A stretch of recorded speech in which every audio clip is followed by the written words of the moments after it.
চশমাখানটা তোমার রাজ্যের ধুলা হচ্ছে, চশমাখানটা পরে আমি শান্তি। বাল তোরা কতবার বলবো যে আমার সামনে রুগী ফুগি রাখবি না, রাখলে মানে একটা খাতরা নার্স দ্বারা রাখবি, তাহলে দেখি একটু কাজে মন বসবে। কাজের টাইমে আমরা ফোনের অবস্থা। Hello, doctor Ramarul speaking. ডাক্তার সাহেব আমার রাতের বেলায় ঘুম হয় না ও বলছি যে আমিও রাতে ফাঁকা থাকি, তো তো বলতে চলে তাহলে আমার কাছে রাতে শুধবি তো। আবে তোর কপালে কিল দিব।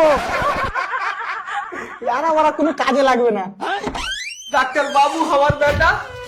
वाह क्या एक्टिंग कर रहा है। খুবই দুঃখের সাথে বলতে হয়েছে যে তোমার ছেলেকে আমরা বাঁচাতে পারিনি। ওরে আমার বেটা রে, আমি জানি আমার বেটা শেষ নিঃশ্বাস পর্যন্ত লড়াই করেছে।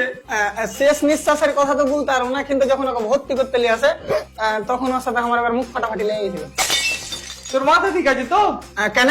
হ্যাঁ হ্যাঁ, আমি এতক্ষণে বুঝতাম না আর বেটা কি করে মরেছে। পাগল নাকি বে? আমি তোর বেটার মুখ দিয়ে রক্ত উঠছিল। তারপর তারপর বলা কি হবে, আমি যে রক্ত গলা বাদ হবে তার থেকে 2-3 প্যাকেট ভরে নিয়েছি আলাদা করে। ये क्या हो गया? ये क्या सुन रहा हूँ मैं? তারপর থেকে তোমার বেটা আর কথাবার্তা বলে না, মানে তুমি তো পড়ে আছি। ডাক্তার তুই মনে রাখিস, কি? আমি তো ডিগ্রি খেলবো। এটা তুই কোনোদিনই পারবি না। এরা তুই বহুত বড় গুন্ডা নাকি? হ্যাঁ, আমার ডিগ্রি তো মনে হয় দূরে খাইলেছে।